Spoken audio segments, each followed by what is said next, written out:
Tell you the reason why is because they've shut down the airline industry, and there's very few airlines that's flying right now all over the world that's clearing up the pollution that's going up into the atmosphere, the hemisphere, that's basically allowing for our weather system to get readjusted back like it should be. See, we're not supposed to have tornadoes in November and December. The time that America has always had a tendency of having tornadoes was either in later March or throughout April. April's always been our heaviest month of having tornadoes. For y'all to get hit by a tornado, what was that, November? Before Christmas, that y'all got hit by this tornado here? That's very unusual. No, we got hit it was after Christmas, wasn't it? Was it? Shit, I don't remember it. Well, you should know, you lived through it. I know it, but I don't remember it was on a Saturday. We had that wreck on June 11th. June the 11th. That was in the midsummer time. Yeah, when we had that wreck. Yeah. Then whenever this come up. Maybe it was after Christmas. Yeah, we'd already had Christmas whenever this year hit. This year was in. But the point that I'm trying to make is that was very, very unusual at that time of the year for y'all to get hit by something like that, was it not? Well, most time it's always in the spring whenever. It's in April, March, and April's whenever the tornado season usually hits in America. But it's been hitting everywhere. Boy, I mean, Nashville up there in Chattanooga's been hit pretty hard. Chattanooga got hit this last time. Yeah, I had about 4 to get killed in that last one. I think a little boy died the other day. Well, not only that, but it started in Louisiana and went plumb across 4 different states. I ain't never seen a system do that before. I think it killed over 30. God only knows how many and injured. Probably injured a couple hundred people. You know, we only hear about the people that it killed. We don't hear about the people that got injured. Cut off arms, cut off legs, lacerations here, lacerations there. If it killed 30-something people, you know good and well it had to have injured at least 200. Wouldn't you assume? Pretty bad, yeah. But anyway. Because it went over like 4 different states, didn't it? So. And then whenever it got up to New York City, my God, it still had power winds, 75, 80 mile an hour winds. Yeah, it's such a long streak of it. Whenever you see it reaches way down. It used to just be a thunderhead come up, a thunder cloud come up back there, and it just come right up. It wouldn't be a long way it is like it is now. I know. It reaches for several miles. Oh, yeah. And just tears up shit. It used to be just a cloud come up and thunder and lightning and wind blow. And if you was unfortunate to be up underneath it, you liable to get some damage, but then again, you liable not to. That's right. But nowadays, it's just horrendous how these storms come up over people here in America and just do havoc like they do. I see he's finishing up on your dozer work back there in the back. Yeah, he come this morning. He didn't get through on the first. He had to do some dirt work, all the stuff in. You know, they're gonna where the old VFW or whatever it was, not VFW, but that clothing place down there, Union City out there on the north side of town. Yeah. That building out there, they're gonna make boats out there. Make boats? Build boats. What kind of boats? John boats, I guess. Fishing boats? Yeah. Or ski boats? No, ain't ski boats, it's fishing boats, all that stuff like that. I reckon he had to haul some dirt and stuff, gravel stuff in there for him, and so he said he would be back. Well, see, it rained on Wednesday, Thursday, wasn't it? And he called. I don't know, but have you been to Martin lately? Downtown Martin? I've been up through there, went up day before yesterday, I reckon. In front of the post office? No, I ain't go through there. I just went up. Go up there in front of the post office. Make a special trip to go up there. Them boys up there's doing a real good job towards hanging that steel. See, that's what I used to do before I got involved towards working on cars for 35 years. I used to hang steel. You remember Sonny Davis? Yeah. The guy that had the hooks? Yeah. Had his arms burn off? That's what he was involved in, was hanging steel. And they started that project about a week and a half ago, and I guess they're probably going to just about wind it up today or tomorrow. They'll be through hanging all the big iron, and it's going to be a 2-story library right there in front of where the post office used to be. We went by there here a while back. Whenever they was doing the dirt work on all that stuff, getting ready. Yeah. But we ain't been by there since they hung this. Well, they almost got the building completely up as far as the steel. Of course, it'd probably take 8-9 months, maybe a year, before they finish putting up the panels, and then they got to go in and do the electric and all the plumbing and stuff. And then we go to Martin, like, we're going to go on out to Dresden up through there. We just go up through here, 3 Point. Yeah, and turn left. Turn to the right. Go back out by the old airport road. Go around and Did you know that airport over there used to have something to do with the military back years and years ago? Yeah, they trained the people over there. Boys, they had them there, people working mules, them darn boys would dive down real close to make them planes cut up, and them darn old mules have a darn fit. What was that? Some sort of a boot camp thing over there? They trained them over there. They had them boys over there. They used to have barracks over there that people stayed in all the time over there, right? Yeah. That's why I guess that's what got Midway Airport on the map, wasn't it? The military. They built that airport and they done all that. You ever see him drive by here? Remember the other day I was out here and one flew over your daggum house real slow. He was looked like a private leisure jet or something. Yeah, there's a bunch of them over there. They got it for it's a long runway over there. They can come in there with a pretty good sized jet now. Yeah. Have you ever seen them bring in like a 747, a jumbo? I seen them come in there with pretty big planes. I worked down over there right where that wind tower is for 30 some odd years. You did? Yeah. So they can bring a pretty big flight in there if they have to. Yeah, they've really made it longer since I've been working over there. Probably added, what, another 400 or 500 feet? Maybe 1,000 feet? Come on way on down this way with it. Way on down. Long way. In other words, they got a runway now that would justify towards landing a jumbo jet right out there, huh? Pretty good, yeah. They big planes. Maybe not a big jumbo jet, but one of them smaller ones. They're pretty good sized airport over there now. So you take a airplane that'll hold 150 people. That's a pretty big airplane. They're not telling me. They used to have they had a runway over there, a grass runway. I used to work beside of it. If the wind was getting wrong, they could go and land this way. If the wind was too strong. Crisscross. Yeah. Really? They had a grass runway over there. I didn't know that. And yeah. And we couldn't go across that darn runway. Across it because, well, we did on the start. We first started out working over there. There wasn't all that many planes. So you was farming ground over there? Yeah, I farmed right by the side of the runway over there. Where that there. Whose farm was that? Shit, it ain't. Old Tansom Place? Huh? Old Tansom Place? No, it's a whole airport over there. Who's you renting from? The county. I mean, the county ended up with the airport. But who was you renting from? The county. You was paying the county to put in a crop there. Yeah, they had whenever that thing went out of business, the airport and all, the county took it over. O'Brien County did. They give it to them and the land over there. So it's no longer a private airport? Yeah, it's O'Brien and Weekly County owns it. I didn't know that. Yeah, they let Weekly come in there with them about 8 or 10, 12 years ago, I guess, something like that. So they merged Yeah, on that airport. yeah. What's the name of the airport now, Mr. Melvin? Everett Airport. Everett Stewart? Yeah. So it's no longer called the Midway Airport. Oh, it's Everett Airport. How long did they change that over? Years?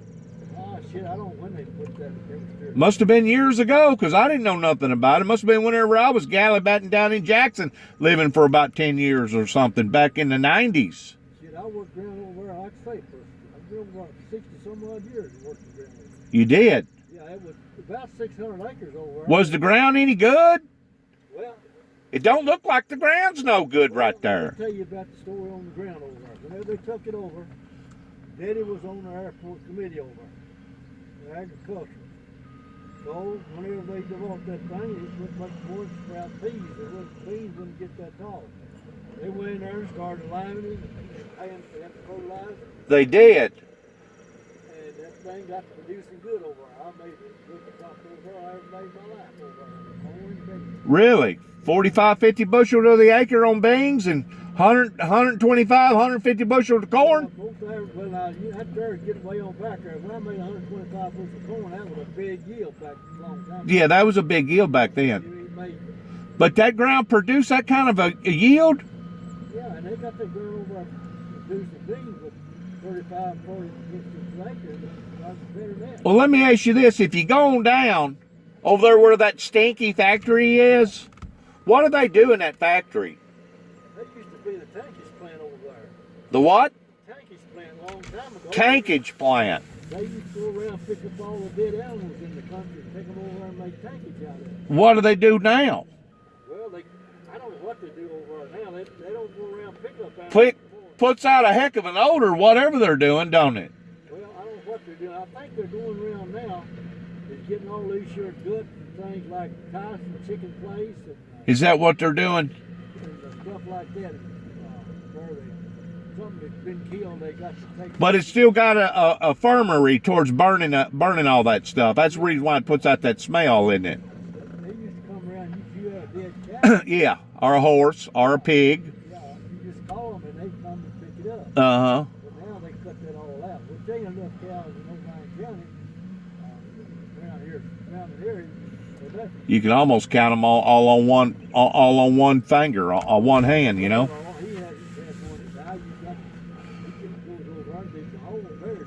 Man, they sure would swell up, wouldn't they? Oh yeah, we looking cows up around the hunting place. We had the black leg over there.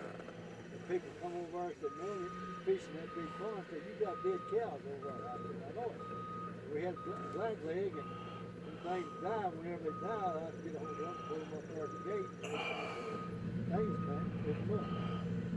We had a shortage one night in there milking cows. We had a 12 cow barn in there, and one side, cow hit the feeder up there and knocked it around and got a shortage in it. We killed 5, knocked the other one down. Really? Yeah.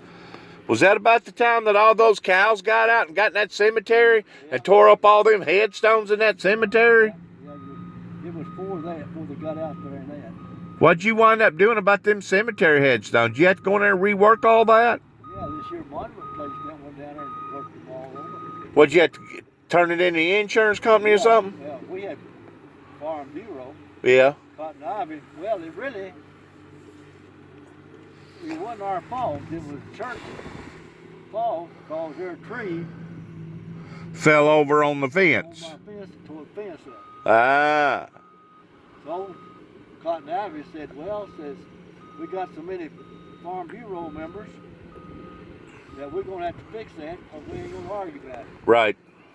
Too many in the cemetery up here. Right. So I don't know what it ended up costing. Doug Worry, I don't know if you remember him or not. Doug Worry? Doug Worry. Yeah, I remember him. Ned Lee, Yeah. they worked over there for 2 weeks hauling dirt in and patching them graves down where they romped them all up. Did you have to replace any of the tombstones? No, they just straightened them up. Did they? Knocked over. But still, somebody had to pay a construction crew to go in there and do that, huh? Yeah, you can see a monument down here. And you was farming almost 600 acres back over there by the airport? I didn't farm 6. I'm going to get your tail on that now. They wouldn't let you have but 100 acres. 100 acres. So we were 6 of us that worked over there. Even though your dad was on the flight bureau? Everybody in the world wanted to work ground over there, and they just let them have, well, to start, they just let them have 50 acres. Then they cut it down to 100 acres. So you had it in 6 different people's names just to be able to go in there and farm it? Yeah, it was me and Paul Forster and Jeff, well, I can't call his name now. Jeff something, I can't. He farmed over there, and M.L. McClanahan farmed over there, son. Do you ever remember M.L. McClanahan? Yeah, I didn't remember him very well. Didn't he have a daughter by the name of Sarah? Yeah, Sarah and Jimmy, Lloyd. Yeah. He was working down over there. ML just passed away about a year or so ago, didn't he? Oh, shit, he's been longer than that. Is he really? Yeah. His son died here about a week or two ago. That's right. His son died. That was his son that died.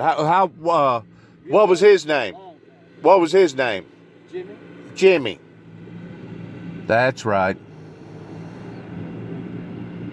He's been dead. You know, there's some beautiful farms after you go down that road and behind the airport. There's some pretty big farms back in there where some farmers has done some real good for themselves back in there. I guess that's all in O'Brien County back in there, isn't it? Yeah, Huh? yeah. You know any of those farmers back in there? Well, start right back up here. The Dowdy boys, they farm. They don't tell how many acres. They live back to the right, back up here going that way. The Dowdy boys? Dowdy boys, yeah. Then the Thompson boy over there works a bunch of ground. Mr. Thompson?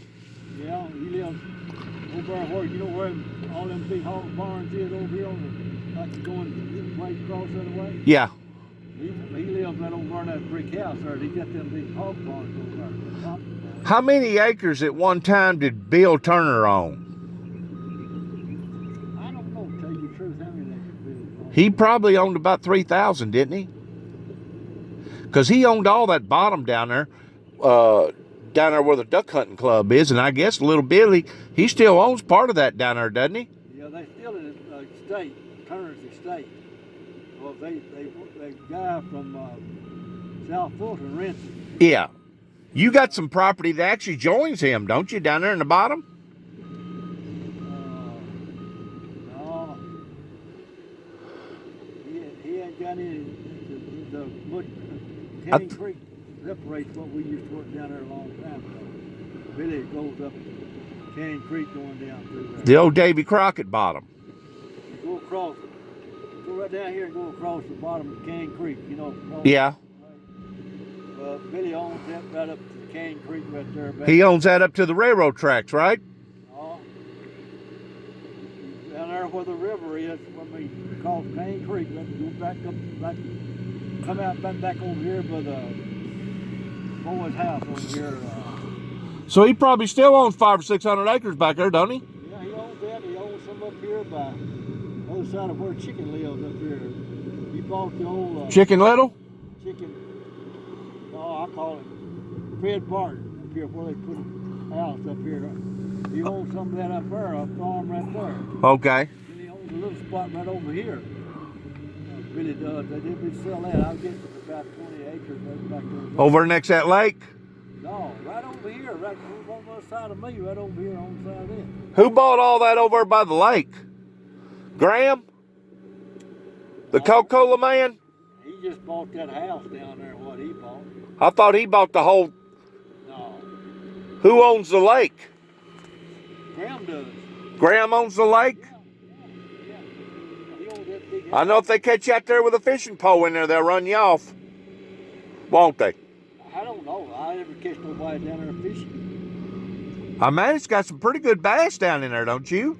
I don't know. I could tell you one time they stocked it, How big is that lake? Probably 20 acres? but no, it ain't that big. It just goes up close to that cemetery and back down there towards the road. You don't think there's 20 acres there? No, it ain't 20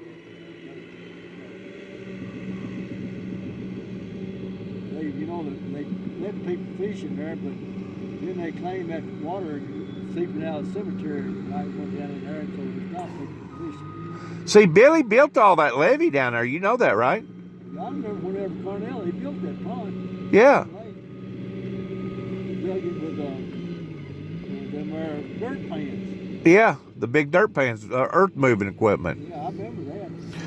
What's he doing over there right now with that bulldozer? Look like he's taking that mound of dirt and spreading it all out. Where'd that mound of dirt come from? Do you have some haulers bring you some new dirt in here? Oh, all this bunch of stuff piled in here, some of it didn't burn. But where'd that dirt come from is what I'm asking.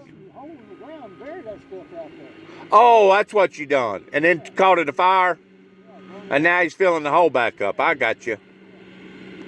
Did you help those up, your neighbors up the road there get a lot of those trees and burn them too while you was at it up there?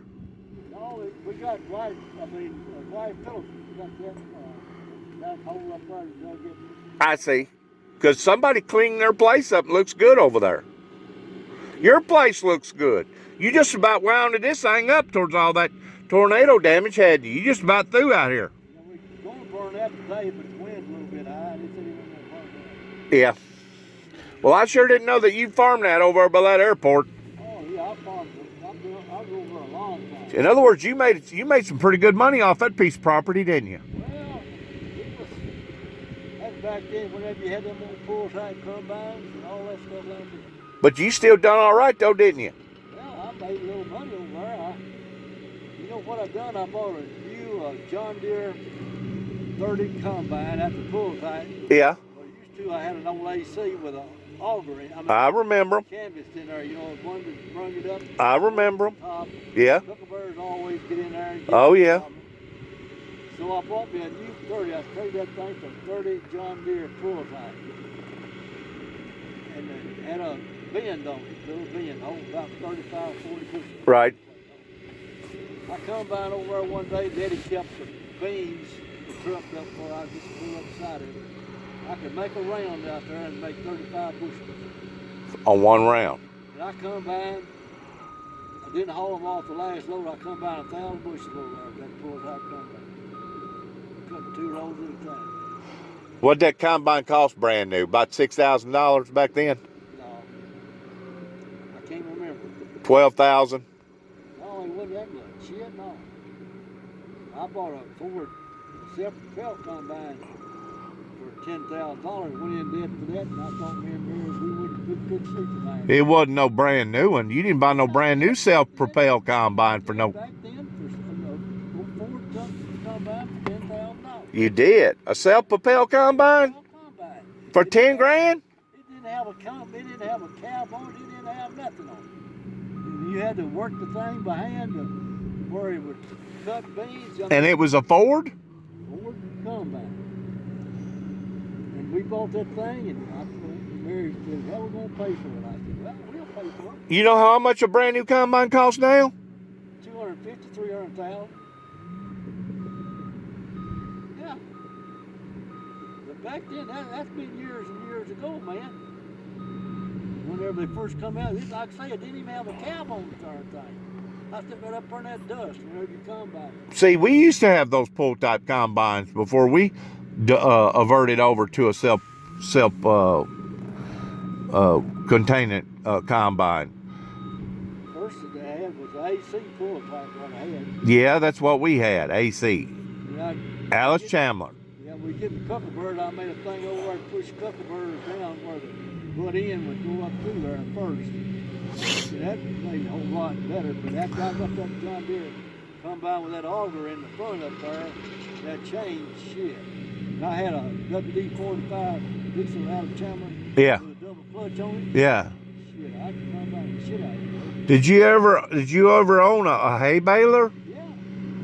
What kind of hay baler did you have? International? New Holland. U-Haul. New Holland. Oh, a New Holland. I wore out 3 silage cutters, and then Robert Strickland did cutting silage around through the country.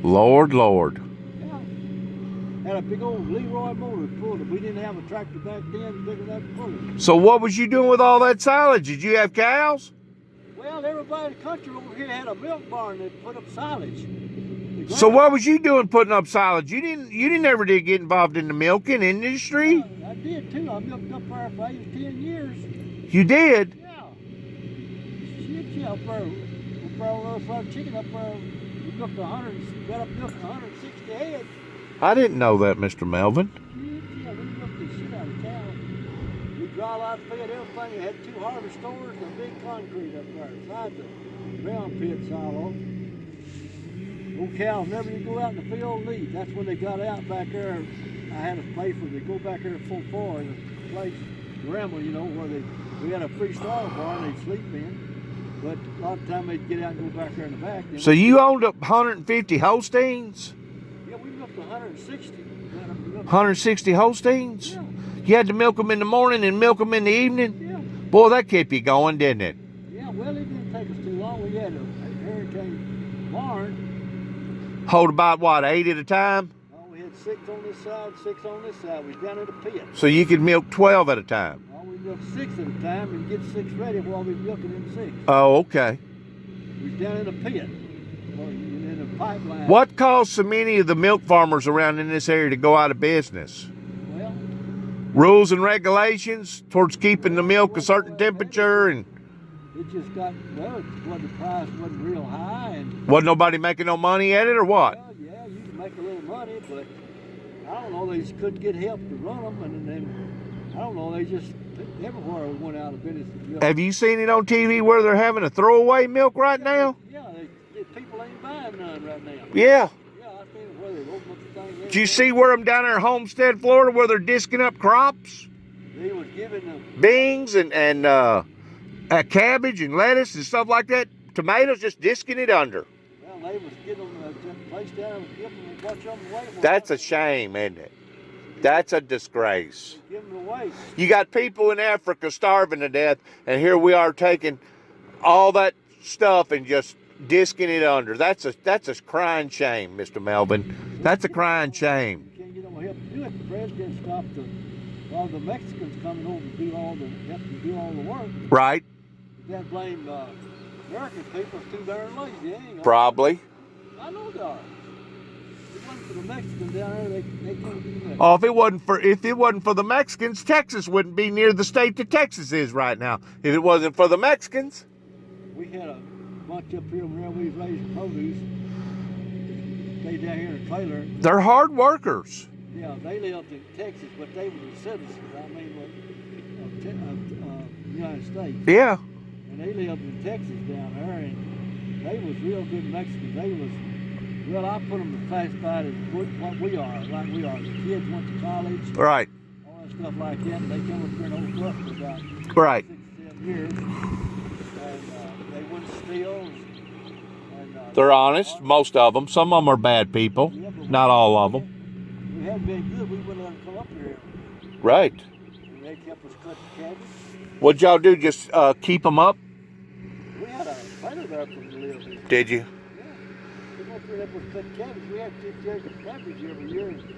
50 acres of green lima beans. 35, 40 acres of sweet corn. See, I didn't know. Where did y'all take all your truck patching to? Down there at Aikens and Porter at Greenfield? Where'd you take all your stuff? Memphis or Nashville. Oh, you was bypassing Aiken. Oh, yeah. See, Aiken got rich off of all the truck patchers around here. Whenever you take some okra over there, they give you a pretty good price. Then they come back with the next month. The okra bottom just fell out. You just ain't worth So it. you just got tired fooling with them. I put it wrong. We got screwed up with them on cabbage one time. Cabbage was high as shit, and they didn't nobody have none early. We had a bunch. So they come and wanted to know if we could sell them some cabbage. We didn't have them all contract. Right. Well, we told them we would, but I said, you're going to have to help us out now. And whenever they got all they wanted and the prices finally went down, then we called them about the cabbage. No, we don't need no cabbage. I told them, I said, they can take that, stick it right up where the sun don't shine. I'll never show them. You didn't take no more business over at Aiken? I didn't take nothing over there. Really? No, He's probably one of the wealthiest people in Weakley County. You know that? but he was the finest guy that ever lived. Oh, I know. But he ruled the okra market. Yeah, he did. He ruled the okra market. Not just that market, but the tomato market and any other market around here. He ruled it around here. He got rich off the farmers doing it. You know good well he did. Yeah. He's one of the wealthiest people in Weakley County. Shit, he had places over in Mexico over our farms that he rose. Probably. I know he did. Probably. Down there across the border over in Brownsville. Brownsville, Texas. Yeah, down in there that's where we crossed over where we was camping down there. We went over and shit. That old boy told us that there's some of Porter's acres of tomatoes and corn and stuff going out there right now. See, I didn't know that they was international like that. In other words, they went beyond just the United States. Yeah, they go Mexico growing shit over there. I didn't know that. Yeah, they made old vegetables. And they had to get all that cheap labor over in Mexico to raise it. Shit, it didn't cost them nothing to raise it. You know that Baptist church just outside of Greenfield going towards Dresden on the right-hand side? That's where they all go to church at out there. And I guess they basically paid for that building, which is probably, I don't know, $2 or $3 million building.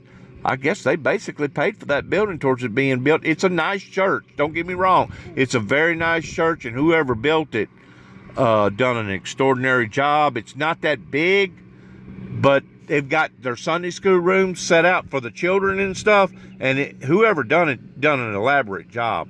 But I think the Porters paid for the most part of that project out there.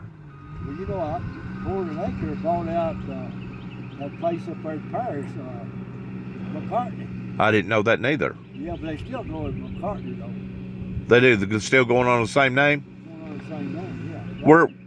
That's what I heard. That they over at Greenfield, them boys call them. I wonder if the fish fry's been called off up there in Paris Landing, the world's largest fish fry. Few days called off. Mule Day got called off? Oh yeah, they called it off. Yeah, it ain't going on. You think the world's largest fish fry is going to be called off? Yeah, it'll be called off. Boy, Henry County got a lot of revenue out of that, didn't they? I think it'll be called off. It ought to. You think so? Yeah. We can't collapse this economy, Mr. Melvin. We're gonna have to go back to work. Well, We're gonna have to put on our big boy pants and get back to doing stuff. Because if not, the economy failing is it's gonna cause more casualties and more death than the coronavirus is. Huh? people, they can get some money to live on. Some of them are. Yeah, but it can't go on forever. Yeah, I know it, but this sure shit, maybe they go long enough and get it straightened out and let somebody die and get a vaccine that's before he's going to be having it. Yeah, we need a vaccine, or we need to at least have a testing equipment to know who's got it and who don't got it. That way you can isolate yourself from spreading it all over everywhere else. We do need that. And I guess that president that we have up there failed in that area, didn't he? Well, you know what? They notified him, but you don't know if you've seen it on the news or not, but he's denying it. But they notified him back early that it was going to get bad in the United States. Yeah. And they sent him a letter, China did, or something, that's what they said on the news. Right. And he said he never did see it. Well, he's full of shit. Come in there to his place, you know they send him and open the mail up and told him. That was CDC, or not CDC, but that other outfit, that World Disease outfit that done that, I think, that let them know that there was going to be it was going to be a mess. Yeah, he always said.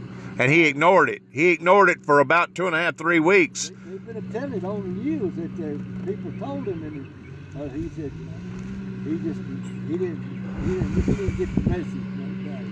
Well, see, a president is only as good as the cabinet that he builds around him. And if you don't have good cabinet members that are aware of different stuff like this, your presidency is going to be stained because you didn't have people hired around you that's supposed to be on top of this kind of stuff. So that's where he failed at in his presidency, towards not putting good enough people, not hiring good enough people around him. That way they could have informed him properly about this. Yeah, I imagine he knew something about it, but he said, well, sure he did, but he didn't realize the significance of it. He just said, well, we'll just last a little bit, we'll just go through. Look at that, look what that Ebola done, that Ebola disease done over in Africa. My God, it was causing people's internal organs just to rot and go dead, and people was dying by the sloughs over there in Africa one time with that Ebola. I'd have hated to know that I had to go over there and feed a bunch of people over there with all that Ebola going on. Yeah. He said, he's getting about ready to open the states up and everything, but some of these governors ain't going to open the thing up. Some places worse than others. They may not. No, they ain't going to open. They may not, for safety reasons. They closed the schools all up. Won't be any more schools. school this year. I know. That's all right. That's all right. These dirty young kids, they ain't got no sense. They'll just go wild and scared and everything else. But after a while, that's what most of us dying at a certain age. And wasn't the old people, the young people was going crazy. You can't make them mind. I know. Well, I got to get on to Union City. I got to go pick up some parts. You need anything while I'm up there? What are you working on? I got to get some parts from my truck. Get my truck back up and running again. Need a water pump, timing belt. Go ahead and get the thing back up and running again. That way I can drive it. I'm out here picking up some of these chunks. You know, I stopped up there in that church up there in Union City. After you go through that red light, like coming from Martin, you stop at that red light and you go by that first church on the right-hand side. What's the name of that church? Out there, Airline Line? Yeah. It's a Yeah. Baptist church. But Brother Paul or Pew or somebody like that operates it. But I went on down there where 3J's is on the left-hand side. You know, you're all on the 4-lane right there. And I went to the opposite side over there where the Lutheran church is. There's another Baptist church over there. That church burnt about 2 or 3 years ago and they rebuilt it. You know what I'm talking about? Union City? Yeah, Union City.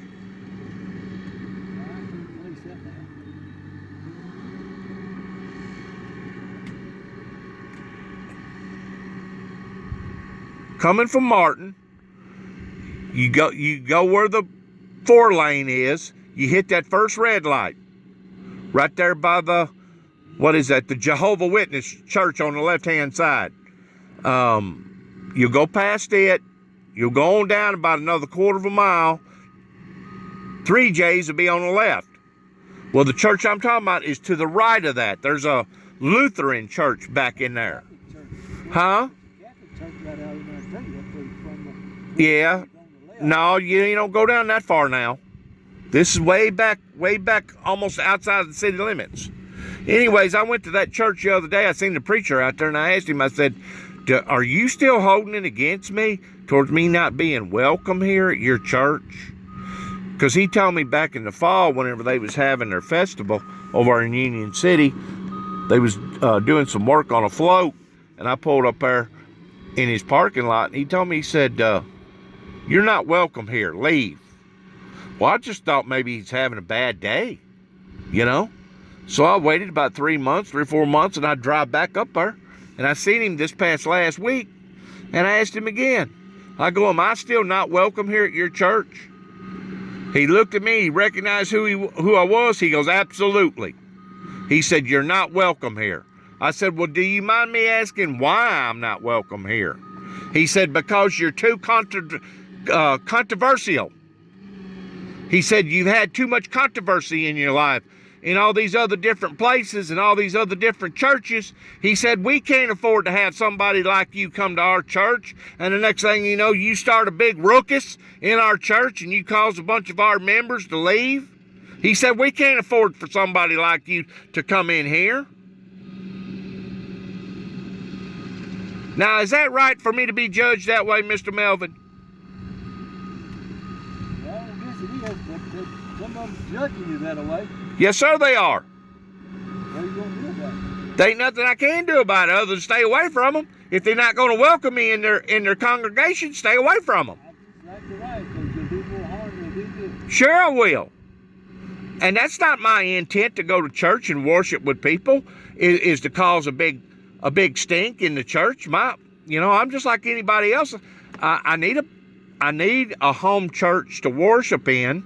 I need to be around good people that believe in the same belief that I believe in, which is in Christ, but I don't want to go at the expense of causing damage in the church.